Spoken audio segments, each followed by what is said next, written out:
سلام تماشابینان گرامی، خلاصه خبرهای مهم 17 ایون تاجیکستان را از پایگاه خبری بامداد برایتان پیشکش میکنیم. شروع میکنیم از یک نگاه کوتاه به سرخط خبر مهم روز در این برنامه.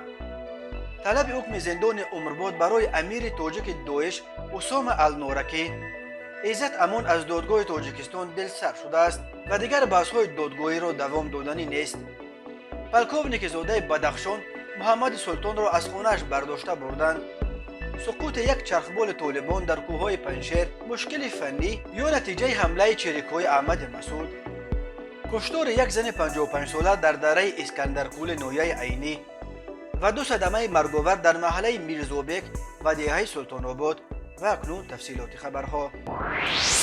در روسیه در دادگاه دوم حربی غربی مرافعه پرونده پرسر و صدای زاده تاجیکستان و یکی از امیرهای داعش تاج‌الدین نظروف معروف به لقب ابو اسامه النورکی ادامه دارد. او را در روسیه در 23 جنایت مربوط به تروریسم از جمله به قصد انجام حمله‌های تروریستی در نزد کرمل و در نزد بنای FSB عیبدار می‌کنند. خبرگزاری‌های روسی تاس و اینترفاکس خبر دادند که عیبدار کننده دولتی روز 16 ایون از دادگاه برای تاج‌الدین نظروف حکم زندان عمرباد طلب کرده است. تاج‌الدین نظروف زاده شهر انرژتیک‌های تاجیکستان نورک سال 2019 در سوریه دستگیر و سال 2020 از آنجا به روسیه استرداد گردید. در روسیه او را به تهیه چندین عمل تروریستی و همچنین به جلب دهها مهاجر از جمله مهاجران تاجیک به صف داعش و بردن آنها برای جنگ به سوریه و عراق عیبدار می شود. ابو اسامه النورکی در دادگاه اتهامات به ضدش اعلان شده را قسما به گردن گرفته است. مقامات امنیتی تاجیکستان نیز ابو اسامه النورکی را یکی از خطرناکترین اعضای داعش مینامند و میگویند که او بیش از 100 زاده تاجیکستان را به دام داعش افشانده به سوریه و عراق برده است. در تاجیکستان تاج‌الدین نظروف را همچنین یکی از طراحان حمله تروریستی ماه ایول سال 2019 در دنقره که در آن 4 سیاح خارجی کشته شد میدانند، ولی معلوم نیست که آیا تاجیکستان استرداد نظروف را از روسیه طلب خواهد کرد تا او را در وطنش نیز به دادگاه بکشانند. بر اساس مواد پروندهش تاج‌الدین نظروف با مقصد نائل شدن به قطع عملیات حربی روسیه در سوریه چندین حمله‌های تروریستی را در قلمرو روسیه تشکیل کرده است. عیبدار کننده در دادگاه گفت او توسط مسنجر در مسکو یک گروه تروریستی را تشکیل کرده سال 2017 میبایست در نزد اداره FSB، مأموریت پرزیدنت روسیه و وزارت مدافع این کشور حمله‌های خونین تروریستی انجام میداد. بنا به فرضیه تفتیشات نظروف هنوز سال 2014 به داعش پیوسته به سوریه رفته است و سال 2017 با لقب ابو اسامه النورکی به مقام امیر یعنی یکی از رهبران این سازمان تروریستی در بسیاری از کشورهای دنیا از جمله در روسیه و تاجیکستان ممنوع رسیده است. تفتیشات میگوید تاج‌الدین نظروف سال 2016 در نوسیبیرسک گروه تروریستی را تشکیل و تمرین داد که ماه اوگوست همان سال در این شهر روسیه ترکش انجام دادند، ولی خوشبختانه کسی در این حمله کشته نشد. همین طور نظروف تشکیل کننده ترکش در یک مرشروط که در ناحیه لیوبرسی ولایت مسکو دانسته می شود آن ترکش عملی نشد چون که مسافران مواد ترکنده را پیدا کردند و به مقامات خبر دادند. ماه ایول سال 2017 باشد نظروف در یک استخوانه در پتربورگ برای ترکاندن ایستگاه راه آهن به اجرا کنندگان سلاح و مواد ترکنده داده است، ولی این حمله نیز عملی نشد چون که اجرا کنندگانش را دستگیر کردند. ولی حمله اسم پرسر و صدای تشکیل کرده او سال 2017 بود که مرگ طلبان میبایست در نزد اداره FSB، در نزدیکی کرمل و در نزد وزارت عدلیه روسیه ترکش انجام میدادند. این نقشه نظروف نیز اجرا نشد و آدمانش دستگیر شدند، اما او موفق شده بود با جلب یک مهاجر از سمرقند در سوئیسرا حمله تروریستی پرقربانی انجام دهد. عزت امان حامی شناخت حقوق مهاجران تاجیک که در تاجیکستان با اتهام مشکوک قلابی به 15 سال زندان محکوم شده است در یک صحبت تلفنی به پیوندانش خبر داده است که دیگر از بالای حکم دادگاه شکایت نبرند، زیرا به عدالت دادگاهی و قانونمندی دادگاه‌های تاجیکستان باور ندارد. این در حالی است که انتظار میرفت عزت امان از حکم دادگاه نویه اسماعیل سامونی دوشنبه به زینه بالای دادگاه شکایت برد. این دادگاه نویوی روز 6 ایون عزت امان را با جرم قلابی باز به 6 سال دیگر زندان محکوم کرد و با همین حکم او را تا به 15 سال رساند. محمد سعید خالف پسر عزت امان روز 7 ایون به رادیوی آزادی گفت در صحبت پس از اعلان حکم دادگاه و در گفتگوی تلفنی پدرش گفته است که به مرافعه بر اساس قانونگذاری کشور آمادگی دیده و طلبات ماده های کودکس را اجرا نمود، ولی دادرس از همه این صرف نظر کرد و عریضه های دعواگران را هم اعتبار نداد، بلکه تنها حکم را خواند و رفت. محمد یوسف خولوف گفت آنها آماده بودند پول دعواگران را در حضور دادرس و دادستانی پرداخت کنند، ولی به یگان پرسش و پاسخ حکم را خواند و رفت. عزت امون به وکیل مدافع و به پیوندانش گفته است حکم اخیر و شیوه مرافعه او را ناامید کرده است. پیوندان عزت امون گفتند آنها نیز از شیوه برخورد دادرس و حکم دادگاه راضی نیستند و ادامه مبارزه با این قانون شکنی های مقامات دادگاهی را بیهوده میدانند. عزت امون از دادگاه عالی تاجیکستان بازبینی حکم اولش را هم درخواست کرده بود، ولی دادگاه حکم او را به تغییر به جا گذاشت. پسر عزت امون گفت در ملاقات با وکیل مدافع تصمیم گرفتند که دیگر عریضه شکایتی نمی نویسند، زیرا به دادگاه عالی نیز اعتماد ندارند که عادلانه و منصفانه قضیه را بررسی میکند. عزت امون حامی شناخته حقوق مهاجران تاجیک که 48 سال دارد، اول ماه مارت سال گذشته از شهروندی روسیه محروم گردانیده شده، روز 25 مارت سال 2021 به طور مرموز از مسکو غیب زد. روز بعد وزارت کارهای داخلی تاجیکستان اعتراف کرد که عزت امون در دوشنبه بازداشت شده است و به قلابی عیبدار می شود. 19 اکتبر سال 2021 در حالی که انتظار می رفت عزت امون را بر اساس عفو آزاد کنند، دادگاه دوشنبه پرداخت نشدن 232 سامانی پول دعوای کسی را بهانه کرده او را از امکان عفو محروم و به 9 سال زندان محکوم کرد. 6 ایون سال 2022 دادگاه نایه اسماعیل سامونی بر اساس باز یک دعوای دیگر به حکم عزت امون با 6 سال دیگر افزود و حکم این حامی حقوق مهاجران را به 15 سال رساند. بسیاری ها استرداد از روسیه و اکنون دو حکم عزت امون را سیاسی می شمارند و می گویند اکثر دعواهای قلابی به ضد او تشکیل شده به نظر می رسند. به عقیده منتقدان انتقادهای تند عزت امون از سیاست حکومت کنونی تاجیکستان از جمله در مسئله مهاجرت باعث تعقیب و استرداد و محکوم شدنش به زندان شده است. جبهه مقاومت ملی افغانستان خبر داد که یک چرخبال می 17 مربوط به طالبان را در کوههای دره آرزو در ولسوالی شتول ولایت پنجشیر سقوط داده دست کم 4 سرنشین آن را اسیر گرفتند، اما طالبان خبر سقوط چرخبال را رد میکنند. ذبیح الله مجاهد سخنگوی طالبان گفت که چرخبال به دلیل مشکل تکنیکی نشست اضطراری انجام داده بعد چند آن ساحه را ترک کرد. سخنگوی طالبان گفت کسی از سرنشینان چرخبال آسیب ندیده است، ولی یک منبع دیگر در رژیم طالبان به نشریه 8 صبح چاپ کابل گفته است که یک چرخبال با 7 سرنشین در حقیقت در دره آرزوی پنجشیر سرنگون شده است و طالبان برای نجات آنها به جای حادثه رفتند. در همین حال ثقبت الله احمدی سخنگوی جبهه مقاومت در صحیفه‌اش در فیسبوک خبر داد که چرخبال طالبان را نیروهای این جبهه تحت فرماندهی احمد مسعود سقوط داده و 4 سرنشینش را اسیر گرفتند. منابع دیگر شماره سرنشین‌های اسیر افتاده این چرخبال را 7 نفر میگویند. نمایندگان جبهه مقاومت میگویند با اسیران بر اساس قوانین مقاومت مناسبت صورت میگیرد و به جان ایشان خطر تهدید نمیکند. تصدیق ادعاهای طرفها در مورد سقوط چرخبال می 17 در کوههای پنجشیر توسط منابع مستقل غیر ممنوع به نظر می رسد. جنبش تندرو طالبان ماه آگوست سال 2021 در آخرین روزهای خروج نیروهای امریکا و ناتو از افغانستان قدرت را در این کشور غصب کرد و حکومت خود را تشکیل داد. افراد ناراضی از رژیم نو طالبان که اساساً تاجیک‌های افغانستانند در دره پنجشیر تحت رهبری احمد مسعود فرزند قهرمان ملی افغانستان احمدشاه مسعود جبهه مقاومت ملی را تأسیس دادند که به ضد طالبان جنگ اعلان کرده است. تماشابینان عزیز، یادآور می‌شویم خلاصه مهمترین اخبار تاجیکستان را از پایگاه خبری بامداد تماشا دارید. برنامه را ادامه می‌دهیم.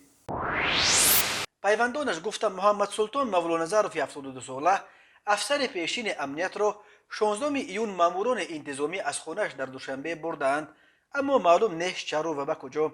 در اداره ملیسه و دادستانی پایتخت در این باره حرفی نمیگویند. او در شبکه‌های اجتماعی پیوسته رفتار مقامات را تنقید میکرد، از جمله در مورد حادثه‌های ولایت مختار کوهستانی بدخشان است. محمد سلطان چند پیش در صحیفه‌اش در فیسبوک نوشته بود که ماموران انتظامی ماه اپریل امسال کوشش کردند که او را از خانه‌اش در محله 101 دوشنبه مجبوری به بازپرسی برند. نزدیکانش روز 16 ایون به رادیو آزادی گفتند 9 نماینده مقامات که بعضی در تن لباس ملیسه داشتند صبح پنجشنبه او را از جای خوابش برداشته بردند و ادعای آنها حتی امکان ندادند که پای افزودش را بپوشد. پای برهنه به سمت نامعلوم بردند و تا کنون درکش نیست. افزود یکی از پیوندان او روز پنجشنبه در شعبه کارهای داخلی، دادستانی و اداره امنیت ناحیه سینای دوشنبه به پیوندانش گفتند درباره در کجا بودن محمد سلطان چیزی نمیدونند.